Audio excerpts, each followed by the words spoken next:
good morning, dear viewers. It is my privilege to welcome you to the 2021 annual Indraprastha Horticulture Society show. In this show, we celebrate the passion and achievements of our members and community gardeners. While this year's show is on a smaller scale because of the pandemic, it is in no way less interesting and exciting. Before we meet our next speaker, here are a few lines which I thought are very apt for her. लहरों से डरकर नौका पार नहीं होती, कोशिश करने वालों की हार नहीं होती। नन्ही चींटी जब दाना लेकर चलती है, चढ़ती दीवारों पर 100 बार फिसलती है। चढ़कर गिरना, गिरकर चढ़ना ना अखड़ता है, कुछ किए बिना ही जय जयकार नहीं होती। कोशिश करने वालों की हार नहीं होती। IHS was set up in the year 1998 by her with the hope that it would foster community spirit and create a sense of belonging with nature. It started members in single digits, but because of her perseverance and passion, it now has over 200 gardening enthusiasts. Gardening have sprung up not only in residential estates, but also in schools and indoors. Over the years, she served in every official and unofficial capacity. Secretary, treasurer, chairperson, chief fundraiser, speaker at prominent forums all over the country. Her demonstrations are much sought after by media houses, Doordarshan and BBC to name just a few. Her passionate dedication to promoting gardening is inspiring. She personally mentors members and has set an extraordinary "Yes, you can" example. She's always elegantly turned out in beautiful cottons and silks. She's capable, confident and fluent, never at a loss for words. Friends, I give you IHS founder, Mrs. Rachna Jain. Thank you for your kind words. चींटी की तरह जुझारू हूँ कि नहीं ये मैं नहीं जानती, लेकिन इतना ज़रूर जानती हूँ कि ईश्वर ने ही मुझे शायद इस काम के लिए चुना है, वरना मैं तो एक साधारण सी हाउसवाइफ थी। और मेरे बेटे को जो कि उस समय 3-4 साल का था और उसको गार्डनिंग का बहुत शौक़ था, और जब भी वो कहीं जाता था तो उसे लगता था कि उसे प्लांट्स दिला दिए जाएं या मैं उसके लिए प्लांट ही गिफ्ट लेके आऊँ। अभी भी एक प्लांट जो मैंने सबसे पहले लिया था उसके लिए अभी भी वो मेरे पास है, मेरी टेरेस पे है और काफ़ी बड़ा हो गया है। उसी ने मुझे कहा कि आप all India kitchen garden association join करिए। मेरी एक फ्रेंड थी उसकी मेंबर, और हम दोनों उनके घर गए थे and he got so inspired by her garden that उसने मुझे कहा कि आप भी ज़रूर ज्वाइन करिए, और इस तरह से मैंने किचन गार्डन ज्वाइन किया। हालांकि बचपन में मैं ज़रूर मेरे घर में गार्डन था और एक काफ़ी बड़ा एरिया जो था वो किचन गार्डन के लिए डेडिकेटेड था, जिसमें तरह तरह की सब्जियां, सौंफ और ये सब उगाया जाता था। और स्कूल में तो सभी को सिखाया जाता है कि गार्डनिंग करनी चाहिए।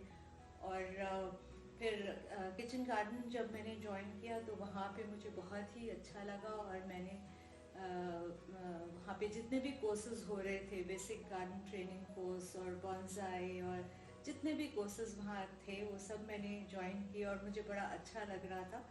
और अच्छा गार्डन हो गया था मेरे घर में। उसके बाद ये हुआ कि एक दिन मैं अपने गार्डन में काम कर रही थी, हमारे एक नेबर थे, और उन्होंने मुझसे कहा कि रचना, आपको इतना शौक़ है प्लांट्स का, तो आप क्यों नहीं एक फ्लावर शो करती हैं। तो मैं फ्लावर शोज़ में ज़रूर गई थी। पहले लाल पुराना किला पे हुआ करता था, और किचन गार्डन का भी शो मैंने अटेंड किया था। तो मुझे लगा कि ये तो बड़ा अच्छा आइडिया है। तो ज़्यादा कुछ नॉलेज तो थी नहीं कि फ्लावर शो कैसे ऑर्गेनाइज़ किया जाता है या क्या। तो मैंने मेरे हस्बैंड जो हैं वो वेलफेयर एसोसिएशन के प्रेसिडेंट थे उस समय, तो मुझे लगा कि एसोसिएशन की तरफ से एक छोटा सा शो करते हैं अपनी कॉलोनी का। तो इस तरह से हम मेरी कज़िन भी इस कॉलोनी में रहती है, और 2-3 जो भी फ्रेंड्स थे, हम सब ने मिलके एक फ्लावर शो किया, जिसके अंदर हमने ईश्वर की कृपा से हमें जजेस भी बहुत अच्छे मिले, हमने जजेस भी चूज़ किए। प्रतिभा आर्या जो थी वो हमारी कॉलोनी में ही उनका बेटा रहता था, तो वो थी। और दिल्ली यूनिवर्सिटी की एक साइंस की टीचर थी, वो हमें मिली। और किचन गार्डन की प्रेमा नारायण जी थी हमारे कन्वीनर इस एरिया की। और आंटी से भी हमने बात की, मिसेस भार्गव से, जो किचन गार्डन की फाउंडर थी। उन्होंने कहा ठीक है, बहुत ही अच्छी बात है, ऐसा करो आप भी मैन्योर और हमारा लिटरेचर ले जाओ, अपने शो में रखो, और उसको ताकि सब लोग उसको पढ़ेंगे और उनको भी मैन्योर मिलेगा और प्रमोट होगा गार्डनिंग। तो इस तरह से हमने अपनी कॉलोनी का शो किया, जिसमें हमारे बच्चे और हम सब मिलके सबके यहाँ से प्लांट लेके आए, और हमने एक बड़ा अच्छा सा शो किया। और उसके लिए हमने जो प्राइजेस थे वो लेने के लिए हम कैनॉट प्लेस एक बुक शॉप में गए। तो जब हमने उसे बताया कि हमें किस लिए ये बुक्स चाहिए, तो उसने कहा कि मेरे पास नरगिस के बल्ब्स बहुत अच्छे हैं, और मैं आप वो बल्ब्स दे दीजिए सब लोगों को गिफ्ट में, प्राइजेस में। तो हमें भी बहुत अच्छा लगा। और मतलब यह है कि सब ने हमें बहुत ज़्यादा सपोर्ट किया, और हम घर में भी और बाहर भी सब लोगों ने। और धीरे धीरे करके हमने और कॉलोनीज़ को और मेंबर्स को, फ्रेंड्स के घरों से प्लांट लाने शुरू किए।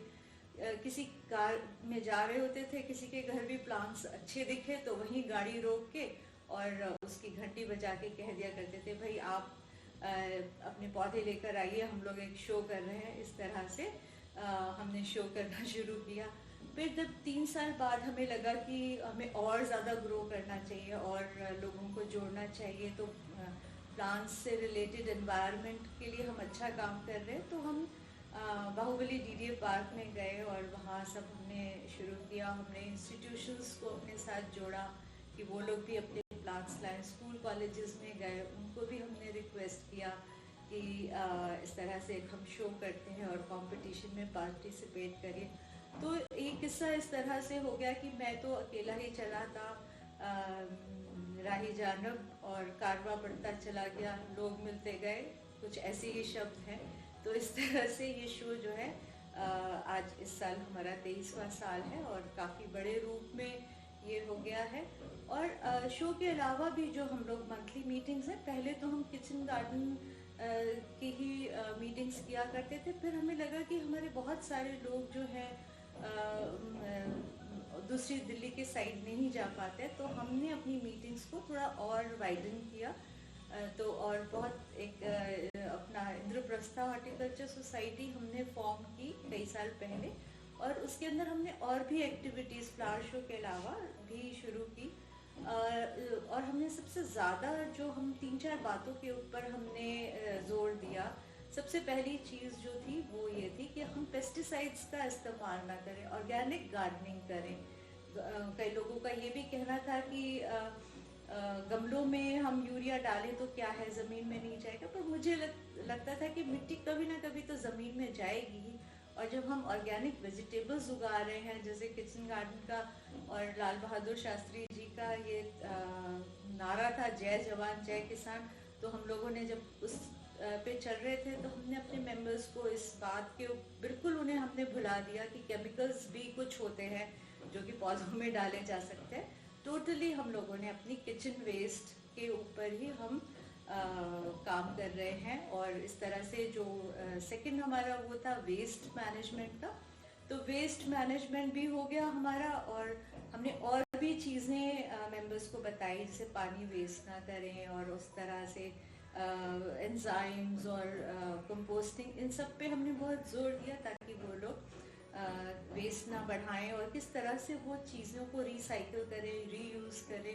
तो क्योंकि वो बहुत इम्पॉर्टेंट है हमारे लिए, हमारे वातावरण के लिए, कि हम वेस्ट क्रिएट ना करें। उसके बाद हमारा एम ये था कि हम बच्चों को और सब लोगों को भी इस चीज़ के प्रति जागरूक करें। तो बच्चों की हम अपने शो में बहुत सारी एक्टिविटीज़ करते हैं, और हम अपने बच्चों के कई स्कूलों में भी हम जाते हैं और उनको हम गार्डनिंग के प्रति उनका इंटरेस्ट क्रिएट करते हैं। जब वो शो में आते हैं तब सब लोग देखते हैं, अरे वाह, गमलों में इतने अच्छे फूल और फल और सब्जियां उगी हुई हैं तो वो बहुत उनको इंस्पिरेशन मिलती है। और इसी तरह से और वेस्ट के लिए भी, जैसे हम इंदिरा गांधी कल्चरल सेंटर में गए और वहाँ हमने वेस्ट का डिस्प्ले बनाया, तो कितने लोगों ने हमें कहा कि हम नहीं जानते थे कि इतना अच्छा सदुपयोग हो सकता है वेस्ट से। आपने पूरा लैंडस्केप ही वेस्ट से बनाया है। तो इस तरह से हम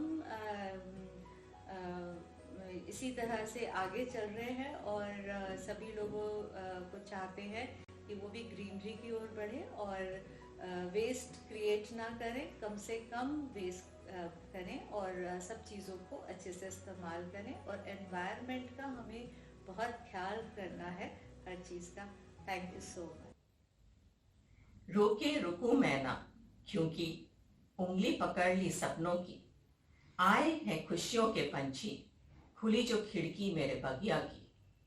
सूरज देख रुक गया है, इनके आगे झुक गया है, जब कभी ऐसा कोई मस्ताना निकले है। अपनी धुन में दीवाना, जिंदगी सुहानी बन जाती है, सुहानी बन जाती है। She grows plants for every season and for many reasons, but mostly for the joy in seeing them grow. She started gardening in her mid-40s and soon developed gardening skills so great that she is much sought after by print and online media and has been featured multiple times over. Her personal spaces reflect her journey in the world of gardening. Her terrace garden is an alluring combination of color and sunlight, with fruit trees, hanging baskets, bonsais, water plants, perennials, annuals and seasonals juxtaposed beautifully. Her wealth of gardening knowledge is showcased in her several conservation efforts, as well as the personal efforts she puts in for the beautification of parks and other public property. She is generous, selfless and dignified. She is the epitome of ageless beauty, wisdom and brains. ये ऐसी शख्सियत हैं जो किसी परिचय की मोहताज नहीं। Friends, I give you the President of Indraprastha Horticulture Society, Mrs. Krishna Gupta. Thank you, Anju, for generous praise regarding my horticultural activities. आप सबका इस 23 में इंद्रप्रस्था हॉर्टिकल्चर सोसाइटी के शो में हार्दिक अभिनंदन। बहुत दिनों से अक्सर ये पूछा जा रहा था कि मैंने गार्डनिंग कब शुरू की, मेरे क्या एक्सपीरियंसेस रहे। आज मैं आप सबको उन्हीं के बारे में बताना चाहूँगी। लगभग 40 साल पहले की बात है, 35-40 साल से ये जिक्र हो रहा था कि हमारा जो ग्लोबल वार्मिंग हो रही है उससे क्लाइमेट चेंज हो रहा है। धीरे धीरे करके हमारे जो जंगल कट रहे थे, उनमें शहर बन रहे थे, फैक्ट्रियां बन रही थी, कारखाने लग रहे थे, व्हीकल्स बहुत बढ़ रहे थे। इन सब की हमारी आर्थिक उन्नति में बहुत ज़रूरत थी, लेकिन इन सब से बहुत नुकसान हो रहा था वो हमारे पर्यावरण का। हमारा पर्यावरण में दूषित होता जा रहा था, हमारे खाने की चीज़ों में बहुत सा पेस्टिसाइड यूज़ हो रहा था। अब ये सब जो हो रहा था, इसमें हम लोगों की भी कुछ ड्यूटी बनती थी। हम जो यहाँ के रहने वाले नागरिक हैं, उनका भी कुछ कर्तव्य होता है।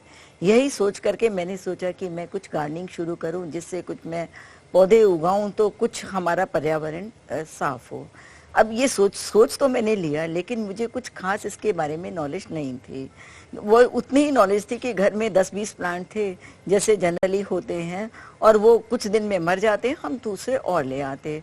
अब इसके लिए मैंने सोचा कि मैं पहले इसके बारे में कुछ जानकारी हासिल करूं, और मैंने किचन गार्डन एसोसिएशन के बारे में सुन रखा था अपने कुछ फ्रेंड से। मैंने अपनी एक फ्रेंड के साथ वो ज्वाइन किया तो बहुत अच्छा लगा। शुरू में ही जब पहला लेक्चर था तो उन्होंने टमाटर के बीज लगाना बताया।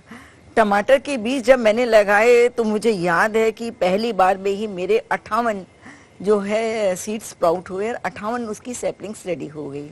मन में बहुत खुशी हुई, ऐसा लगा जब पता नहीं मुझे कितनी विशाल संपत्ति मिल गई हो।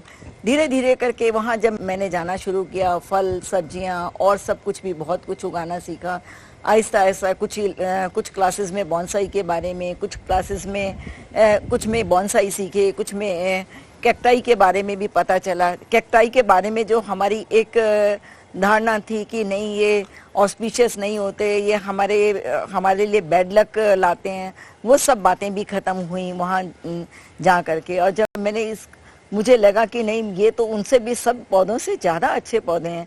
इनमें हमें कोई मेहनत नहीं करनी पड़ती, इनमें पानी का भी विशेष ध्यान नहीं रखना पड़ता।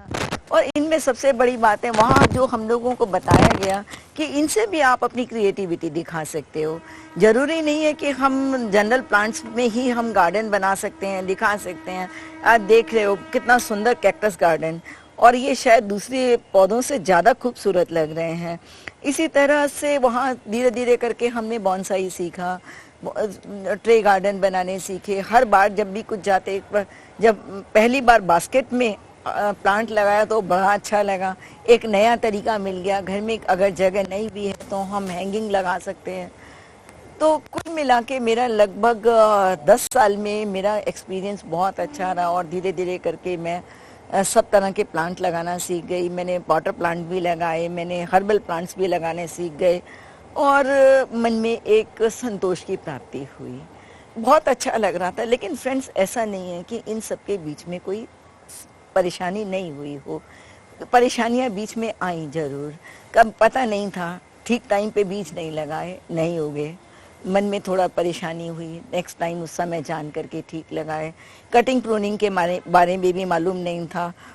ठीक मई के महीने में मैंने पाइन काट दिया और जुनिपर काट दिया, थोड़े दिन में वो मर गया। लेकिन पता चला कि नहीं, ये समय ठीक नहीं था। तो इस तरह से इसके साथ जो गार्डनिंग के साथ जो एक सबसे बड़ी बात मैंने सीखी, वो पेशेंस सीखी कि नहीं, गलतियां होती हैं, और गलती होने के बाद में हम उनका सुधार भी कर लेते हैं। तो इस तरह धीरे धीरे जो मैंने एक बहुत बड़ी बात सीखी गार्डनिंग से, वो था पेशेंस। और ये पेशेंस मेरे जीवन के दूसरे भी परेशानियों में काम आई कि नहीं, एक बार गलती होती है, दोबारा सब ठीक भी हो जाता है। एक सबसे बड़ी बात जो मैंने यहाँ पर सीखी और जो बहुत काम में आ रही है, वो है कि हमारा जो वेस्ट हो रहा था, जो किचन वेस्ट था, ये भी हमारे लिए बताया गया है कि बड़ी प्रॉब्लम है। हमारे लैंडफिल भर रहे हैं, वहाँ कूड़ा डालने की समस्या है। मैंने उनके सबसे बड़ी बात है कि मैंने वहाँ जो बताया जाता था, उसको मैंने बड़े ध्यान से उसको अमल किया। मैंने उसको, हर बात को, सीखने वाली बात को मैंने सीखा, और सीख के उनकी बात को सत्य वचन मान के, और मैंने उन सब कामों को किया। और वहाँ मेरे को लगभग 4-6 महीने के बाद ही बताया गया कि आप अपने घर में ड्रम रखें, और जितना भी कूड़ा है आप उसमें कंपोस्ट। मैंने तुरंत 4 ड्रम खरीदे, बारी बारी उनमें पत्ते डालने शुरू करे। उस समय तो मुझे ये अच्छा लग रहा था कि देखो कितना अच्छा है, मुझे ये पत्ते कहीं ले जाने नहीं पड़ रहे, ऊपर छत से नीचे नहीं उतारने पड़ रहे, कितनी मेहनत बच रही है।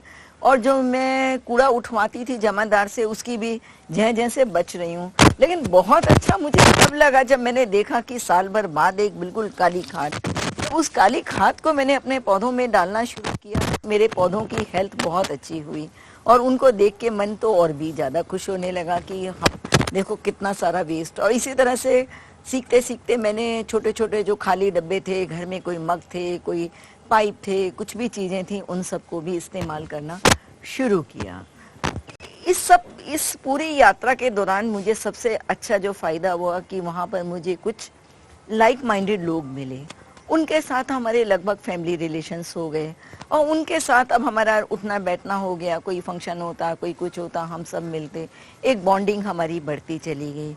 एक नया फ़ायदा हमें ये भी होता चला गया कि इस तरह से हम लोग बजाय कि किसी गॉसिप करने के, हम लोगों ने वीकली कुछ ग्रुप में, छोटे छोटे ग्रुप बनाकर मिलना शुरू कर दिया। वहाँ जब बैठ कर के हम कोई ट्रे गार्डन बनाया, कभी किसी दिन बास्केट लगाई, कभी किसी दिन, तो इस तरह से क्रिएटिविटी भी हमारी आगे बढ़ने लगी, और हमारी बॉन्डिंग भी बढ़ती चली गई।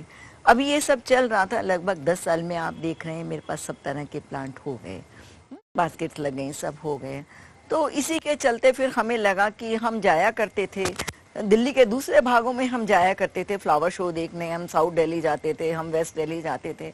मन में हुआ क्यों ना हम एक यहाँ पर भी फ्लावर शो करना शुरू करें। सोसाइटी हमें इसलिए बनानी जरूरी हुई कि कुछ फॉर्मेलिटीज होती हैं, हमारी कुछ बुकिंग करानी होती है, हमें जगह की बुकिंग करानी होती है, हमें कुछ स्पॉन्सर्स चाहिए होते हैं। तो हमने अपनी एक इंद्रप्रस्था हॉर्टिकल्चर सोसाइटी बनाई, और उसी सोसाइटी का आज आप ये देख रहे हैं कितना बड़ा रूप किया हम। आज हम 23वां फ्लावर शो कह रहे हैं। वहाँ जब हमारे सभी मेंबर्स की क्रिएटिविटी लोग देखते तो उससे जुड़ते जुड़ते हमारी इस सोसाइटी में, हमारे दिल्ली के इस भाग के यूनिट में हम लगभग 200 से भी ज़्यादा लोग हैं और सभी उतने ही एंथुसियास्टिक हैं जितनी शुरू में मैं थी। तो इस तरह से मुझे बहुत मन में खुशी होती है कि हमारा पर्यावरण के लिए हम कुछ काम कर पा रहे हैं। दोस्तों, सबसे महत्वपूर्ण बात जो मुझे इस सब दौरान समझ में आई वो ये थे कि हम किसी भी काम को दृढ़ संकल्प से, मन पक्का करके, ईमानदारी से करते हैं तो वो बात जरूर पूरी होती है। अगर हम कहीं कुछ पौधे लगाना चाहते हैं तो ऐसा नहीं है कि हमारे पास जगह नहीं है, हमारे पास थोड़ी सी बालकनी होती है, हमारे पास विंडो सिल है, वहाँ लगा और इसके बावजूद पूरी पृथ्वी हमारी है। हम कहीं भी जाकर पौधे लगाना शुरू करें तो लोग खुश होंगे, कोई परेशान नहीं होगा। और जहाँ तक मिट्टी की बात है, वो तो पृथ्वी मिट्टी से बनी हुई है। पेड़ों से जब हमारे पत्ते गिरते हैं तो वो हमारी खाद बन जाती है। बीज भी जब हमारे फूल फलों में परिवर्तित होते हैं उसके बाद हमें बीज भी मिल जाता है। तो साधनों की कोई कमी नहीं है, साधन हम ढूंढना चाहें तो हमें मिल जाते हैं, बस हमारे को संकल्प करने की जरूरत है। Thank you. Now relax and watch as Kavita Goyal takes you on a tour of the evolution of gardens. Evolution of garden is a fascinating story. The whole earth was once a garden with all the features such as mountains, rocks, water bodies, deserts and forests. When mankind arrived on earth, he started carving out places for individual and community gardens. The earliest gardens were along river banks and mainly for food. Communities encouraged useful trees and plants and eliminated undesirable ones. After emergence of first civilizations, wealthy individuals created gardens for aesthetic purposes, lotus ponds, palm trees and temple gardens. We know about these gardens through paintings and illustrations dating back to 8,000 years. In Egypt, gardens were made to provide shade. Gardens became a refuge for the well-educated. Gardens were places where higher learning and reflection took place. Gardens were becoming very elaborate and a status symbol. Rich Romans built extensive villa gardens with water features such as fountains, rivulets, topiary, roses, and shaded arcades. Everyone wanted their own little piece of paradise. New garden ideas were emerging such as wild gardens, public parks, and botanical gardens. Gardening became popular for health and environmental reasons. Large cities like London, Paris, and Rome were becoming polluted because of industry and lack of healthy open spaces. People began realizing the importance of green spaces more than ever before, be it balconies, terrace, staircase, front yard, or backyard. Wastelands are now being converted into beautiful gardens. Vertical gardens and green walls are the latest trend. Gardens are the future of our planet. They existed long before we arrived and they will continue to thrive after we are gone.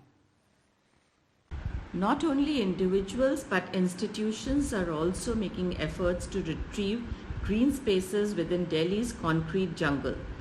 Let's enjoy the beauty landscape by NDMC, the first of the institutions to be showcased here.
नमस्कार, मैं सुधा Gupta, IHS की member. हमने देखा है कि जीवन के सांध्यकाल में बहुत सारी महिलाएं हमेशा ये कहेंगी अब हम क्या कर सकते हैं और हम कुछ नहीं कर सकते, पर मैं मानती हूँ ऐसा नहीं है, क्योंकि कुछ भी आयु सीमा नहीं होती किसी भी कार्य को करने की। इसलिए हमेशा प्रारंभ ही दिखाई देता है, अंत नहीं। जीवन की आपाधापी में कुछ सपने पीछे छूट गए, कुछ रिश्ते नाते टूट गए, कुछ प्रश्न अनसुलझे रह गए, लेकिन नहीं, अतीत में झांक कर देखो, हर कोना साफ दिखाई देगा। अतीत में झांक कर देखो, हर कोना साफ दिखाई देगा। बस झरोकों पर पड़ी धूल को झाड़ने की जरूरत है, जीवन के हर छोर को पकड़ने की जरूरत है। जीवन के हर छोर को पकड़ने की जरूरत है। जीवन वह भी सुरीला था, जीवन आगे भी रंगीन होगा। जीवन वह भी सुरीला था, जीवन आगे भी रंगीन होगा। बस बीना के तारों को छेड़ने की जरूरत है। फिर जो सुर निकलेगा उसी की धुन पर थिरकने की जरूरत है, उसी की धुन पर थिरकने की जरूरत है। जिंदगी के हर छोर को पकड़ने की जरूरत है, जिंदगी के हर छोर को पकड़ने की जरूरत है। नमस्कार।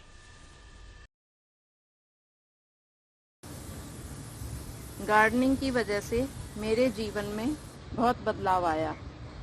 टेरेस गार्डन में फूल उगाती हूँ, उनसे फ्लावरिंग अरेंजमेंट करती हूँ। इस वजह से मेरा घर सुंदर दिखता है। सब्जियाँ उगाती हूँ, इससे मुझे और मेरे परिवार को सेटिस्फेक्शन मिलता है।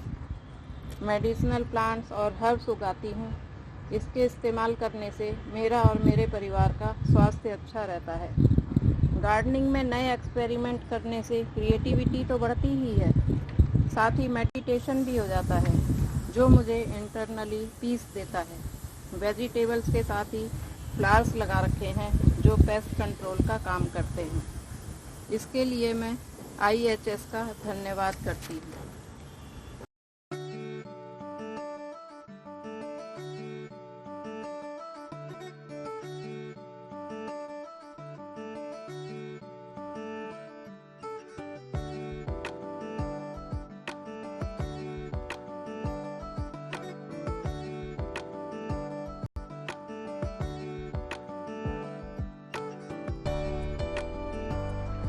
Enjoy the work of another institution, Kota House.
अगल फिरदौस बारुए ज़मीनस्त, हमी नस्तो हमी नस्तो हमी नस्त।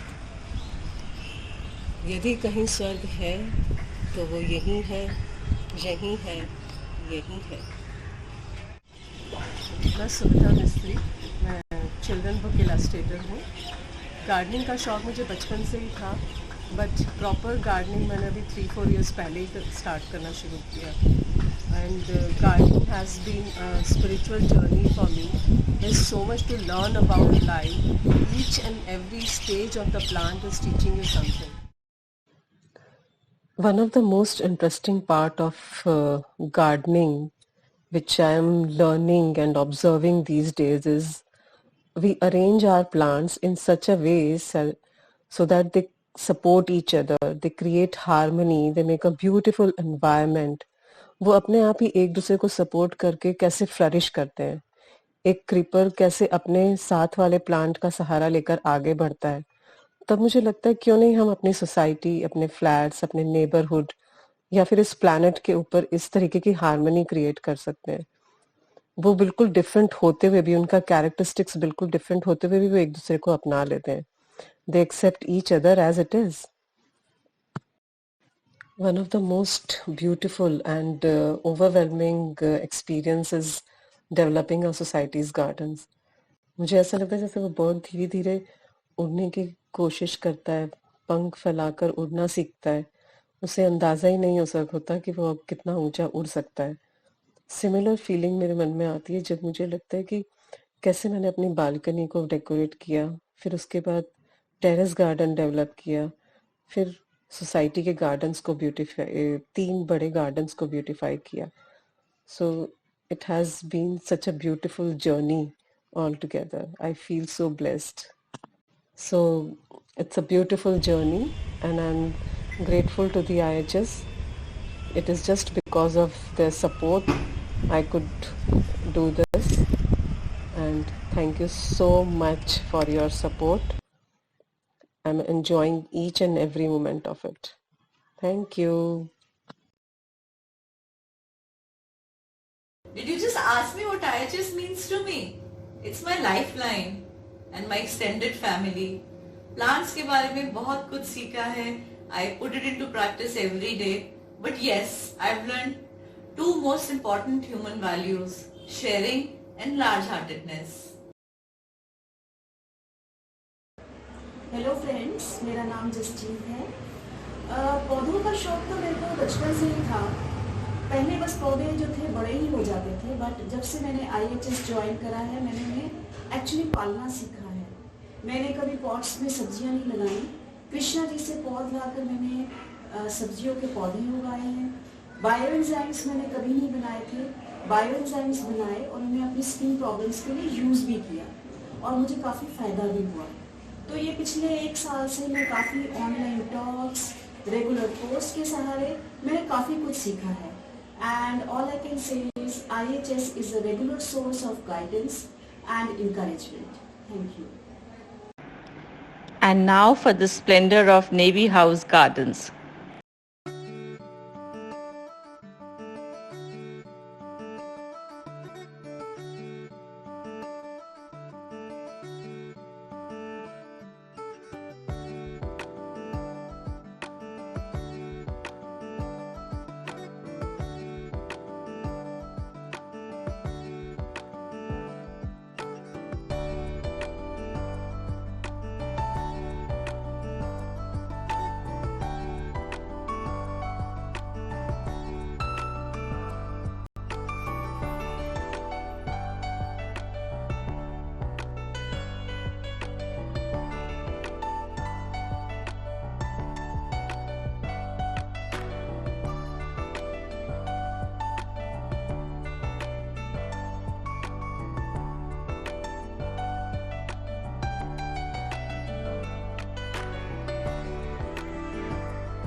ममता है. मैं 11 साल से IHS की सदस्य हूँ. IHS ने हमें बहुत कुछ सिखाया है, चाहे वो पेड़ पौधे लगाना हो, सब्जियाँ उगाना हो, कंपोस्ट बनाना हो, पौष्टिक आहार और रंगोली सजाना हो. हर बार हम बहुत कुछ सीखते हैं. IHS में आकर मुझे नई पहचान मिली, मेरी कला को निखारने का अवसर मिला. साधारण से मैं भी महत्वपूर्ण महिला बन गई और ना जाने कब ये पेड़ पौधे मेरे जीवन भर के साथी बन गए. मैंने कुछ पंक्तियां लिखी है, सुनाना चाहती हूँ. ये मेरा छोटा सा उपवन खुशियों की दस्तक देता है. उदास होती हूँ जब भी पास बुला लेता है. चहकने लगता है मन का कोना कोना, मेरे जीवन का तो यही है खरा सोना। सब्जियां बातें करती हैं फूलों से, फल भी आ जाते हैं चुपके से। टोकरियां लदी फूल पत्तों से, खुशबू बिखर रही इलायची अजवाइन और सलाद पत्तों से। हरे हरे पौधे खिलते सारे दिन, सुंदर सुंदर ट्रे कहती हैं अधूरे हो तुम सब मेरे बिन। उत्तम आहार, योग और हरियाली है जहाँ, व्याधियों और चित्तवृत्तियों का निवारण है वहाँ।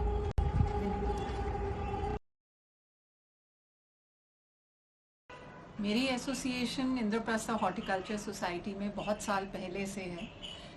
शुरू में जब मैं इनका एनुअल फ्लावर शो विज़िट करती थी, which is one of the best in the city, and Amba foundation के बच्चे हमारे वहाँ कॉम्पिटिशन्स में पार्टिसिपेट करते थे, स्टॉल लगाते थे हम लोग वहाँ और बहुत सारी एक्टिविटीज़ में पार्टिसिपेट करते थे। I was inspired seeing all their work to become a member of the organisation. जब मैं मेंबर बनी और उनकी मीटिंग्स अटेंड करने लगी और उनकी इंटरेक्शंस देखने लगी, तो आई रियलाइज्ड कि ये लोग तो ज्ञान का भंडार हैं। Right from sharing information, giving knowledge, training people about growing plants, propagating plants, plants and vegetables, हम अपने आसपास का इन्वायरमेंट कैसे इम्प्रूव करें और हम अपनी ज़िंदगी में, रोज़मर्रा की ज़िंदगी में ग्रीन एनवायरमेंटलिस्ट कैसे बने, कैसे हम वेस्ट या प्लास्टिक को हम बैन करें, या हम अपनी ज़िंदगी में कैसे चेंजेस लाएं जो हमें better human being and more closer to nature. And now let's enjoy the campus garden of Vivekananda College.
Our next speaker is Dicky Bhatia. Dicky is a dedicated IHS member. She's extremely hardworking, soft-spoken, and fun to be with. She is the editor of the annual IHS magazine. But above all this, she's somebody who's committed to social issues and spends considerable amount of time and energy on making the world a better place to live in. Here she talks about climate change and turning wastelands into greener spaces, two of the issues where Dicky has put her money where her mouth is. Over to Dicky.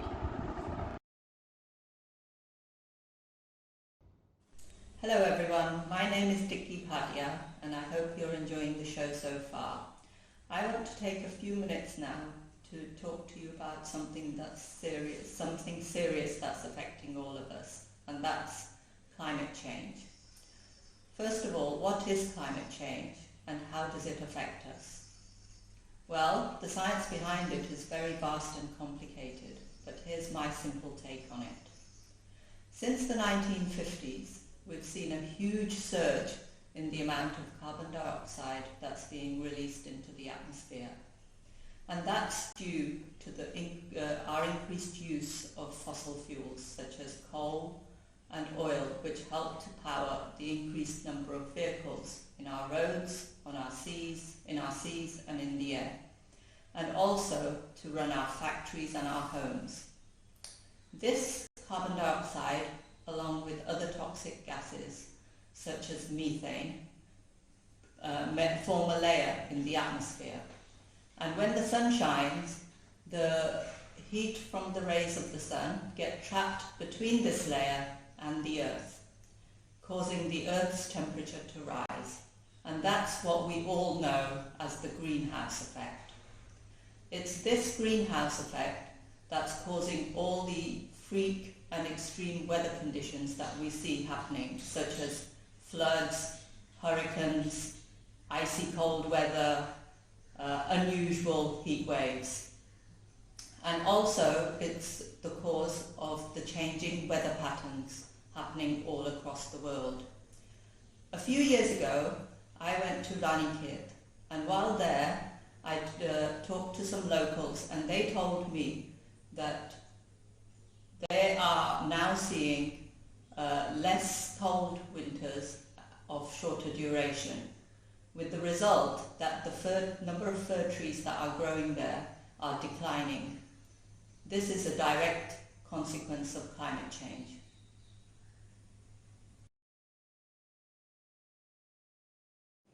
So what can we do about this? Well, the most important thing is to use less fossil fuel and go on to using renewable sources of energy such as solar power and wind turbines.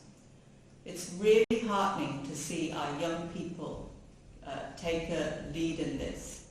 From here in India and across the world, they've united to put pressure on world governments to commit to making these kind of changes. But what can we do on a more individual level? Well, we can reduce the number of vehicles on the roads. We can walk or bicycle to our destinations. That will not only help the environment, but make us fit and strong too. If we can't do that, then use public transport or share a cab or carpool. As we all know, plants use carbon dioxide to grow and get strong. And in the process, they produce oxygen, which is good for our air, enriches our air. So what better way to help the environment than to grow more plants and plant more trees? If you have a plot nearby in your locality that's being used as a rubbish dump, go ahead and clean it up and grow these lush and lovely plants there. After this segment, we have some videos of members who have done exactly that. I hope you get inspired to do the same. Our society is always there to help with advice and giving plants, should you be inspired to do so. Did you know that 90 to 98% of gases emitted from landfills are methane and carbon dioxide? So if we can reduce the amount of waste that we send to landfills, we can surely make a difference. So how do we do that in our daily lives? Well, we need to segregate our waste into wet waste and dry waste. The wet waste is all the waste that comes from your kitchen, all your leftover food, your fruit and vegetable peelings and cuttings, eggshells, tea leaves, coffee grounds, all those kind of things. In fact, all food waste that comes from your kitchen. This can be composted at home or in community composting areas. There's a lovely video on how to compost at home, so do check it out.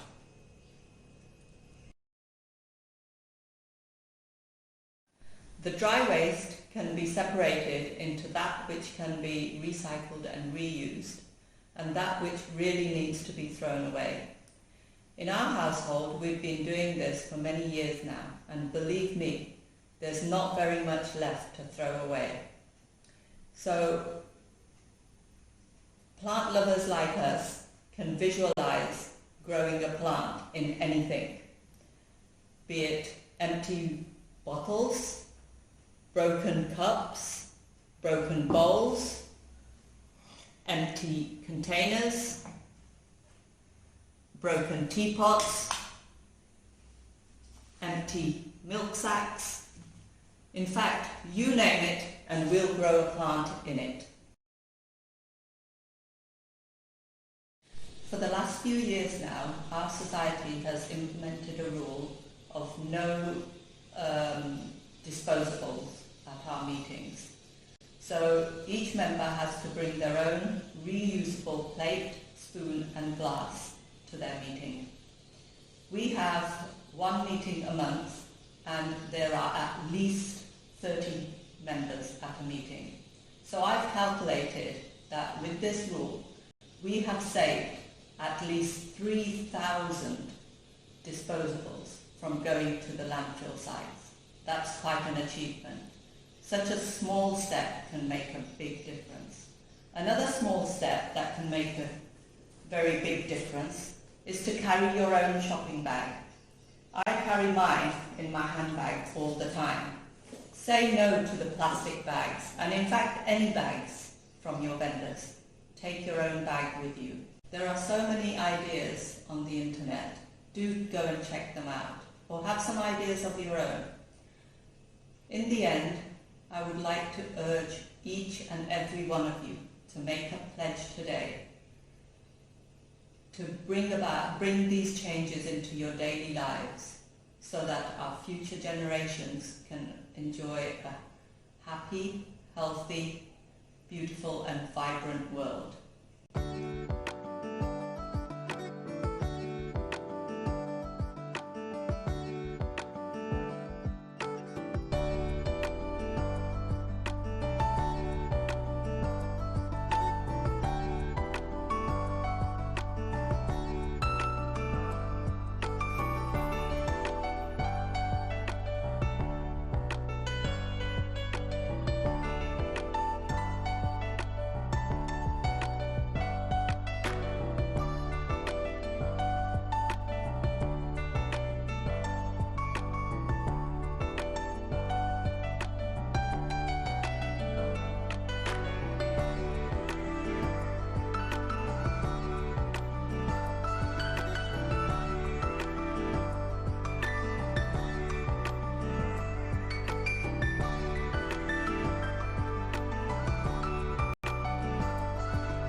नमस्कार दोस्तों, आज मैं आपके साथ अपने घर से पार्कों तक की जर्नी को शेयर करना चाहती हूँ।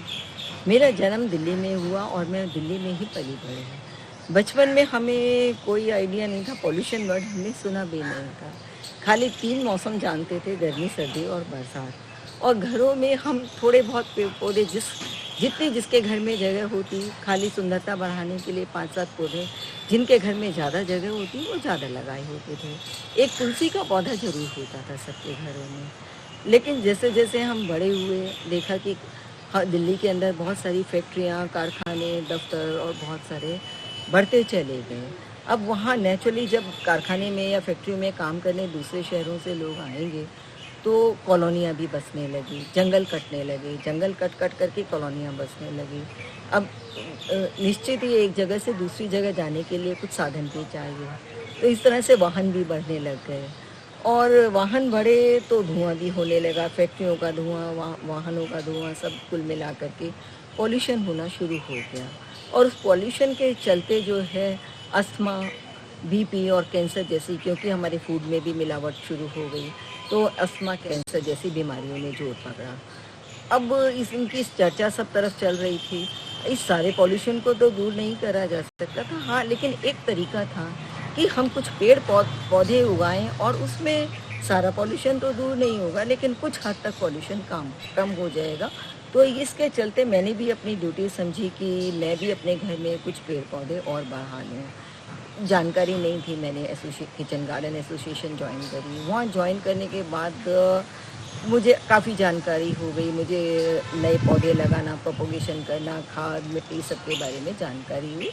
और लगभग 10 साल में मेरे को एक अच्छा सा बगीचा हो गया। और काफ़ी हद तक जानकारी कभी भी पूरी नहीं हो सकती, लेकिन एक हद तक मुझे जानकारी हो गई।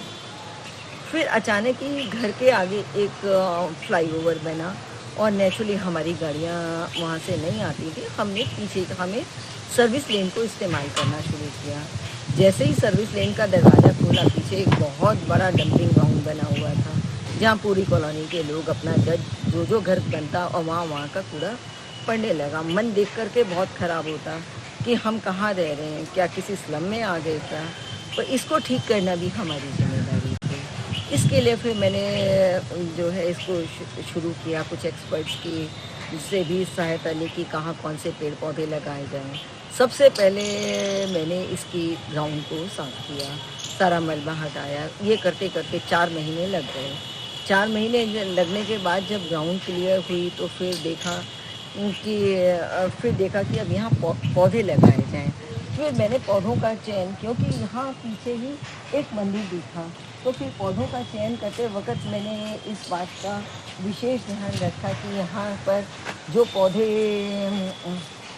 मंदिर से रिलेटेड, जैसे कि मंदिर में केले का पेड़ तो चाहिए ही होता है, मंदिर में समी का पेड़ चाहिए। मैंने एक कल्प वृक्ष लगाया। आंवले की भी समय समय पे पूजा होती है, तो मैंने वो एक आंवले का पेड़ भी लगाया। इस तरह से करते करते सभी तरह के बहुत सारे फूलों के पेड़ लगे, गोरी चोरी, तो बहुत अच्छा चलता है। अब ये गार्डन तो हमारा तैयार हो गया। अब इसकी बारी आई फिर अगेन की इसकी प्रूनिंग। सब पेड़ ज़्यादा बढ़ने लग गए, हमने इनकी प्रूनिंग की। अब प्रूनिंग की तो मुझे लगा इतना सारा कूड़ा मैं नहीं फेंक सकती थी, क्योंकि मुझे थोड़ा सा आइडिया प्रोपोगेशन का था। मैंने इनसे जो कटिंग तैयार हो सकती थी, थैलियों के अंदर उन कटिंग को लगाया और बहुत सारे मेरे पास पेड़ पौधे तैयार हो गए। इस कूड़े को भी फेंकना एक बड़ी समस्या थी। इसके लिए मैंने सामने अभी आपने देखा होगा 2 बड़े कंपोस्ट पिट बनवाए। उस समय मेरे को आइडिया नहीं था कि इस कंपोस्ट पिट में से कितनी खाद निकलेगी। साल भर होते होते ये कंपोस्ट पिट भर गए और इनमें से मैंने जो है जब खाद निकली तो वो खाद पूरे पार्क में भी काम आई। इवन मैं दूसरे लोगों को भी चाहिए थी, वहाँ भी डिस्ट्रीब्यूट हो गई। धीरे धीरे करके ये सफ़र आगे बढ़ता चला गया और मैंने फिर अपनी एसोसिएशन की मीटिंग्स भी यहाँ करनी शुरू कर दी। काफ़ी लोग हमारी इंद्रप्रस्थ हॉर्टिकल्चर सोसाइटी की मीटिंग में जब लोग आते थे तो सबको बहुत अच्छा लगता था कि ये तो बहुत सुंदर पार्क तैयार हो गया। सबका मन हुआ कि हम भी क्यों ना अपनी सोसाइटी में ऐसे ही पार्क तैयार करें। तो निश्चित ही अच्छी चीज़ देखती है तो हर आदमी चाहता है कि हमारे पास, हमारी सोसाइटी में भी हो, हमारे घरों के आसपास के गार्डन भी सुधरें। मैंने उनके सहयोग के लिए उनको सलाह देनी शुरू कर दी। लेकिन कंपोस्ट पिट में मेरा एक ध्यान रहा और मेरा बेसिकली एक पैशन सा हो गया। तो जहाँ भी मैं जाती तो कंपोस्ट पिट तो मैं उनके अपने आप से तैयार करवा ही देती थी। कंपोस्ट पिट बनने लगे, वहाँ भी खाद बनने लगी। फिर अचानक एक मेरी फ्रेंड को स्कूल से एक प्रोजेक्ट मिला नेबरहुड पार्क को ठीक करने का। उसे कोई नॉलेज नहीं थी, मुझे कुछ तो अब हो ही गया था इन सब के बारे में। उसका पार्क तैयार हुआ। उसके पार्क में इस तरह से बच्चों के खेलने के लिए, बच्चों से रिलेटेड एक्टिविटीज़ के सब काम वहाँ करवाए मैंने। तो कुल मिलाकर के इस तरह से बहुत सारे पार्क तैयार हुए, बहुत सारे जो हैं नेबरहुड पार्क भी हुए, कॉलोनी के भी अपने पार्क। क्योंकि जब सोसाइटी में प्रेसिडेंट को पता चला कि इतना सुंदर पार्क हुआ तो उन्होंने कहा हमारा कम्युनिटी सेंटर भी अच्छा होना चाहिए। ठीक है, मेरे को और क्या चाहिए, मेरे को तो जितना ज़्यादा पार्क में काम करने को मिलेगा उतना ही ज़्यादा अच्छा है। मैंने खुशी वहाँ के भी, लेकिन एक बात निश्चित थी कि मैं हर जगह कंपोस्ट पिट जरूर बनवा रही थी। उसका कारण ये था कि सभी जगह कूड़े को इधर से उधर करना मुश्किल होता है। तो उन लोगों के लिए, और उसके बाद फिर हर गार्डन में खाद तो हमें चाहिए ही चाहिए। बिना खाद के तो कोई भी पेड़ पौधे अच्छे नहीं चलते।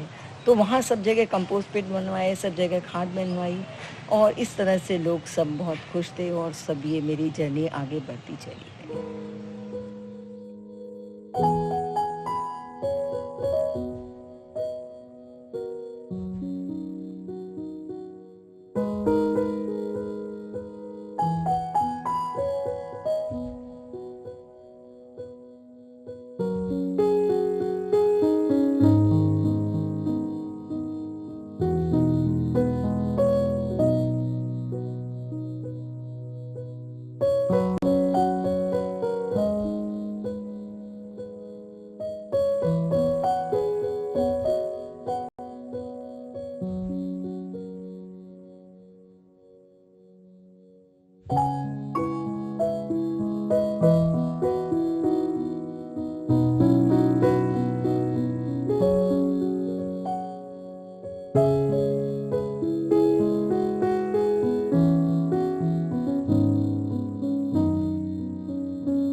इस बीबीए के पार्क में आप सबका स्वागत है। लगभग 5 साल पहले हमें घर में कुछ जगह शॉर्ट पड़ने लगी, कुछ और अन्य कारणों से लिफ्ट की ज़रूरत थी। हमने इसी कॉलोनी में दूसरा घर बनाया।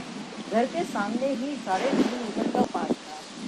नेचुरली मुझे यहीं वॉक के लिए आना था। देखकर मन में बड़ा दुख हुआ कि इतनी बड़ी जगह और वो ऐसे ही वेस्ट पड़ी है, और आने वाले भी लोग आ रहे थे, किसी का इस बात पर ध्यान नहीं जा रहा था कि अगर ये पार्क खूबसूरत हो तो कितना अच्छा लगेगा। अच्छा, मैं बड़ी मुश्किल से यहाँ पर चल पा रही थी जो इसके वॉकवेज थी, तो मुझे लगा क्यों ना मैं इसको शुरू कर रहा हूँ। मेरी कुछ लोगों से बात हुई थी, तो लोगों ने कहा तो आप ही आपके हस्बैंड थोड़े वॉक करते हैं, सभी करते हैं, सब करेंगे। तो मुझे ये कुछ एटीट्यूड अच्छा नहीं लगा।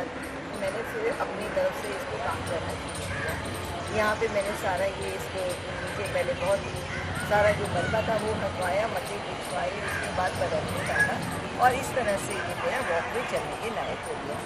फिर नेक्स्ट जो हर्डल आई यहाँ पर वो थी एजेस। ये हेड सब इधर से इधर आ रही थी। चलने में जब 2 लोग चल रहे थे तो चल नहीं सकते थे, तो फिर इन एजेस को मैंने थोड़ा पीछे ले गए, प्रूव करने का इस ढंग से प्रूव किया कि दूसरी साइड पे चले। अब आप देख रहे हैं कि आराम से 3 लोग भी यहाँ चल सकते हैं। और धीरे धीरे करके लगभग मेरे को 3 साल लगे इस पार्क को इस कंडीशन में लाने में। लेकिन अब तो बहुत ही ज़्यादा मन में अच्छा लगता है। बार बार सुबह मेरा ही नहीं यहाँ वॉक करने के लिए मन करता है, पूरी कॉलोनी के लोग बहुत खुश हैं कि यहाँ आकर के बार बार आने का मन करता है। पहले हम आते, सभी कहते हैं पहले हम आधा घंटे लगाते थे, अब यहाँ हमने 1 घंटे से भी ज़्यादा वॉक करनी शुरू कर दी। तो यहाँ पर जितने भी सीनियर सिटीजन्स हैं वो सर्दी धूप सेकने में सबको अच्छा लगने लगा। बगीचा साफ़ सुथरा था तो लोग ज़मीन पे भी बैठे होते थे और बच्चे भी खेल रहे होते। और एक यहाँ सबसे बड़ी बात है, ये पार्क सीनियर सिटीजन का है तो यहाँ बड़े बच्चे क्रिकेट वगैरह नहीं खेलते, तो पूरी सेफ्टी होती है। तो ये मेरी जर्नी का सबसे ज़्यादा अच्छा वो है पार्कों की जर्नी का, कि यहाँ पर ये पार्क बनाने में मैं सफल हो पाई। इसी तरह से इस पार्क में भी फिर मैंने जो है बड़े 2 कंपोस्ट पिट बनवाए। बड़े 2 कंपोस्ट पिट में यहाँ का जितनी भी कटिंग है, जितना कूड़ा है, वो सब इकट्ठा हो जाता है। अभी तक उनमें से मैं खाद नहीं हो पाई क्योंकि कंपोस्ट पिट इतने बड़े थे कि उनको भरने में अभी टाइम लग रहा है। मोस्ट प्रॉब्ली वो अगले साल तक खाद मेरी तैयार हो जाएगी। और सबसे बहुत अच्छी बात अब ये है, ये पार्क हमारे सभी लोगों को अपना सा पार्क लगता है।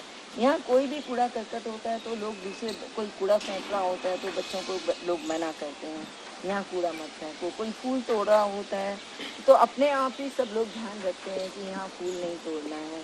तो इस तरह से ये खाली पार्क, ये मेरा पार्क नहीं है, ये तो अब इस समय पूरे सभी का पार्क हो गया है। और इस बात की सबसे ज़्यादा खुशी है, लोग भी बहुत ध्यान रखते हैं। लोगों को जब पता चलने लगा कि मैं यहाँ बहुत से प्लांट्स प्रोपोगेट करती हूँ तो पूरी कॉलोनी के लोग अब आने लगे कि हमें कुछ प्लांट्स चाहिए। इसी तरह से आगे हम देखेंगे कि मैंने अब धीरे धीरे करके जब ये सारा कटिंग ट्रेनिंग हो गई, साइड की ये सारे स्पेसेस क्लियर हो गए, अब मैंने यहाँ एक एफर्ट चालू किया है कि मैं अलग अलग तरह के, अब एक साइड पर मैंने सारे मेडिसिनल प्लांट लगाए हैं, एक साइड पर अब मैं प्लान कर रही हूँ कि सारे जितने भी सकुलेंट्स की वैरायटी है वो लगाऊं। एक साइड पे मैं स्पाइसेस लगाने की सोच रही हूँ। वो मोस्ट प्रॉब्ली अगले साल तक जब मैं आपको कभी मिलूँगी तो ये सब भी दिखाऊंगी कि सब जगह कितने प्लांट लग गए हैं। नमस्कार, मेरा नाम सीमा मित्तल है। हम बात कर रहे हैं होम कंपोस्टिंग। होम कंपोस्टिंग एक बहुत ही सरल तरीका है घर से निकलने वाले आपके फल और सब्जी के छिलकों से एक बेहतरीन खाद बनाने का। इससे हम न केवल पर्यावरण को स्वच्छ रखते हैं, अपने पौधों को एक बहुत ही बढ़िया खाद भी देते हैं। इसके लिए आपको चाहिए कोई भी एक कंपोस्ट बिन या कोई मिट्टी का घड़ा, बाल्टी, कोई भी कंटेनर जिसमें आप खाद बना सकते हैं। मेरे पास है एक कंपोस्ट बिन और साथ में आपको अपने फल और सब्जी के छिलके और कोई भी ब्राउन मैटर जैसे कि कोकोपीट या लकड़ी का बुरादा और कुछ सूखे पत्ते। सबसे पहले हम एक कंपोस्ट बिन में थोड़े सूखे पत्ते डालेंगे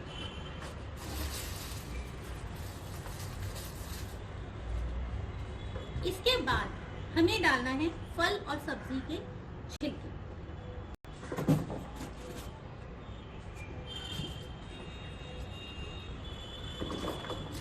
इन्हें थोड़ा छोटे टुकड़ों में काटिएगा, अगर बड़े हैं तो थोड़ा छोटा करना है। इसके साथ हमें डालना है कोकोपीट या लकड़ी का बुरादा और थोड़ा सा हम इसे चलाएंगे।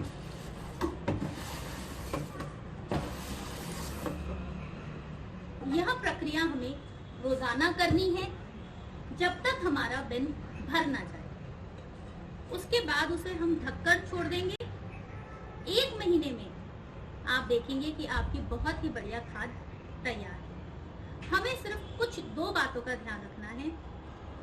पहला कि फल सब्जी के छिलकों में और हमारे जो ब्राउन मैटर है उसमें बैलेंस हो, यानी पानी ज्यादा ना हो।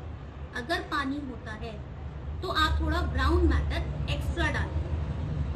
और दूसरा, हवा के आने जाने, इसमें जिससे जो उसमें जीवाणु है उन्हें बहुत ही अच्छे से पनपने का मौका मिले और वो अपना काम अच्छे से कर सकें। 1 महीने के बाद आपकी एक बहुत ही बढ़िया और अच्छी खाद बनकर तैयार है। धन्यवाद। Next up is the verdant greenery of Commonwealth Games Village.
Hello garden lovers, under the banner of Indraprastha Horticulture Society and able guidance of Rachna ji, Kavita ji and Krishna ji, we started our Ghaziabad Indrapuram unit of organic kitchen gardeners. Myself, Archana Singhal, and my co-convener Gitanjali Kapoor took initiative to create, coordinate and shape up this organic kitchen garden unit in the interest of garden lovers. We started our unit in April 2019 and now have almost 50 members. तब से अब तक IHS के दिग्गजों ने हमें बहुत सारी गार्डनिंग टेक्निक सिखाई हैं, वो भी मिनिमम कॉस्ट में, जैसे कि होम कंपोजिटिंग। अब जैसे मैं आपको होम कंपोजिटिंग का दिखाऊंगी, मैंने जो सीखा है उससे मैंने एक बहुत ही अच्छी खाद बनाई है। ये देखिए बायो एंजाइम कैसे बनाते हैं, जिसके फ़ायदे अनेकानेक हैं। प्लांट्स प्रोपगेट कैसे करते हैं, सॉइल प्रिपेयर कैसे करते हैं, इस तरह की अनेकों बातें हमें सिखाई गई हैं। इस कोरोना काल में भी वेबिनार्स के द्वारा हमें बहुत कुछ सीखने को मिला है। हम श्री महेश मिश्रा जी के भी बहुत बहुत आभारी हैं, जिन्होंने हमें सिखाया कि हम किचन से ही कुछ चीज़ें निकाल के कैसे अपने प्लांट्स को हेल्दी बना सकते हैं और वापस हमें अपने गार्डन में से कैसे किचन के लिए सब्जियां और इवन मसाले जैसे कि हल्दी वगैरह मिल सकते हैं, फल मिल सकते हैं, और हम कैसे अपने गार्डन को इस तरह से बहुत ही कम कॉस्ट में मैनेज कर सकते हैं। We are very thankful to the horticulture society for their tireless contribution to help the ladies of Ghaziabad, Indrapuram in their pursuit of gardening. Thanks once again to Rachna ji, Kavita ji and Krishna ji for helping us in improving our gardening skills. Happy gardening to all.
A thing of beauty is a joy forever.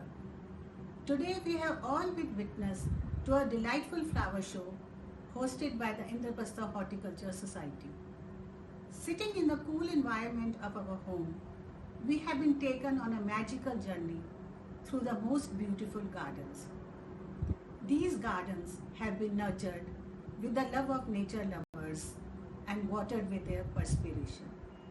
In these tough times, when we have been confined to our homes, it has been a tremendous feat to put together this show.